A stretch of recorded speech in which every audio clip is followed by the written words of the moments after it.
Next step ಏನು sir?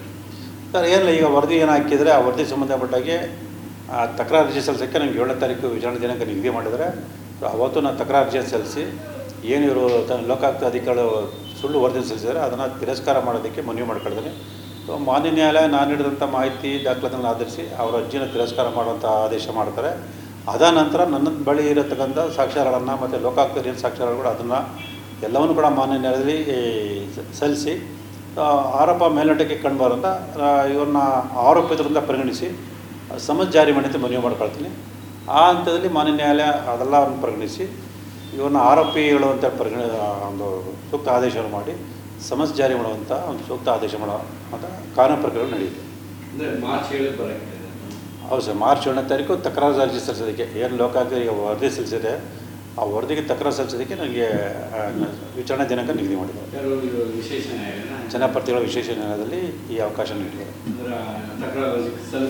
ಹೌದು sir, ಈಗ ಲೋಕಾಯುಕ್ತವರು ಅದೇ ನ್ಯಾಯಾಲಯಕ್ಕೆ ಅಂತಿಮ ವರದಿ ಸಲ್ಲಿಸಿದ್ರೆ ಅಂತಿಮ ವರದಿಯಿಂದ ಏನು ಹೇಳಿದರೆ ಅದನ್ನು ಸಲ್ಲಿಸಿದರೆ ಅದಕ್ಕೆ ತಕರಾರು ಅರ್ಜಿನ ಅದೇ ನ್ಯಾಯಾಲಯ ಸಲ್ಲಿಸಿ ಅದೇ ನ್ಯಾಯಾಲಯದಲ್ಲಿ ಆರೋಪವನ್ನು ಸಾಬೀತುಪಡಿಸುವಂಥ ಕೆಲಸವನ್ನು ನಾವು ಮಾಡ್ತೀವಿ.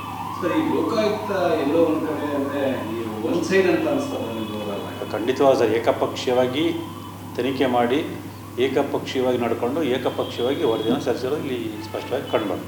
ಅವ್ರನ್ನೇ ಪಾರ್ಟಿ ಮಾಡ್ತಾರೆ ಸರ್, ಇದರಲ್ಲಿ ಪಾರ್ಟಿ ಮಾಡಲ್ಲ ಸರ್. ಈಗ ಅವ್ರಿನ್ನೂ ತನಿಖೆ ಮಾಡ್ತಾರೆ, ಸಂಪೂರ್ಣ ತನಿಖೆ ಮುಗಿಸಿ ಏನು ಮಾಡ್ತಾರೆ ನೋಡಿಕೊಂಡು ಆ ನಂತರದಲ್ಲಿ ಅವ್ರ ಮೇಲೆ ಕಾನೂನು ಕ್ರಮ ತಗೊಳ್ಳುವಂಥ ಕೆಲಸ ನಾನು ಮಾಡೇ ಮಾಡ್ತೀನಿ ಸರ್. ಅಲ್ಲಿರೋ ತಪ್ಪಿತಸ್ಥರು ಅಲ್ಲಿ ಏನು ಮಾಡಿದ್ದಾರೆ ಅಂದರೆ ಈಗ ಸದ್ಯಕ್ಕೆ ಇವು 4 ಜನ ಮಾತ್ರ ನಿರಪರಾಧಿಗಳ ವಿರುದ್ಧ ಯಾವುದೇ ಸಾಕ್ಷ್ಯಗಳಿದ್ರೆ ವರದಿ ಹಾಕಿದರೆ ಇನ್ನು ಉಳಿದ ವಿಚಾರಗಳಿಗೆ ಸಂಬಂಧಪಟ್ಟ ಅಂದರೆ 50-50 ಅನುಪಾತ ಸಂಬಂಧಪಟ್ಟಕ್ಕೆ ಸಮಗ್ರ ತನಿಖೆ ಮಾಡುತ್ತೀವಿ ಅಂತೇಳಿ ಹೇಳಿರೋಂಥದ್ದು. ಇಲ್ಲಿ ಸಮಗ್ರ ತನಿಖೆ ಮಾಡೋ ಸಂದರ್ಭದಲ್ಲಿ ಆದರೆ ಅವ್ರು ಹೇಳೋ ಪ್ರಕಾರ 50-50 ರೂಪಾಯಿ ನಿವೇಶನ ಕೊಟ್ಟಿರೋದು ಅಪರಾಧ ಅಂತಂದಮೇಲೆ ಸೊ ಅದರಲ್ಲಿ ಪಾರ್ವತಿಯವ್ರ ಪಾತ್ರ ಇದೆ ತಾನೆ, ಅದರ ಜೊತೆಗೆ ಸಿದ್ದರಾಮಯ್ಯ ಪಾತ್ರ ಇದೆ ತಾನೆ. ಸಿದ್ದರಾಮಯ್ಯ ಗೊತ್ತಿದ್ದಂಗೆ ಇವೆಲ್ಲ ವಾರ ನಡೆದಿದೆ ಅನ್ನೋದು ಯಾರೂ ನಂಬಂಥ ವಿಚಾರ ಅಲ್ಲ. ಹಾಗಾಗಿ ಅವರ ತನಿಖೆಯಿಂದ ಆರೋಪ ಸಾಬೀತಾಗಿರು ಕೂಡ ಸಾಕ್ಷ್ಯಗಳ ಕೊರತೆ ಅಂತೇಳಿ ಸುಳ್ಳು ವರದಿಯನ್ನು ಕೊಟ್ಟಿರೋದು.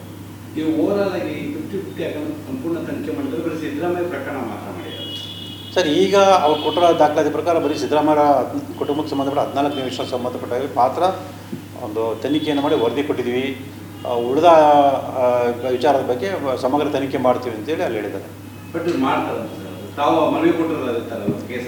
ಸರ್, ನಾನು ಪ್ರಾರಂಭದಲ್ಲೂ ಹೇಳ್ತಾ ಇದ್ದೀನಿ, ಕೇವಲ ಸಿದ್ದರಾಮಯ್ಯ ಕುಟುಂಬಕ್ಕೆ ಸಂಬಂಧಪಟ್ಟ 14 ನಿವೇಶನ ಸಂಬಂಧಪಟ್ಟ ತನಿಖೆ ಮಾಡಿದ್ದು ಮನವಿ ಮಾಡ್ಕೊಂಡಿಲ್ಲ. 50-50 ಅನುಪಾತದಲ್ಲಿ ಅಂದರೆ ಮೋಡದಲ್ಲಿ ಏನು ಭ್ರಷ್ಟಾಚಾರ ಅಕ್ರಮ ನಡೆದಿದೆ ಅದೆಲ್ಲದರ ಬಗ್ಗೆ ಸಮಗ್ರ ತನಿಖೆ ನಡೀಬೇಕು. ಅಲ್ಲಿ 5,000 ಕೋಟಿಗಿಂತ ಹೆಚ್ಚಿನ ಒಂದು ಅಕ್ರಮ ವ್ಯವಹಾರ ಮಾಡಿದೆ ಅಂತ ಏನು ಹೇಳಿದ್ದೀನಿ.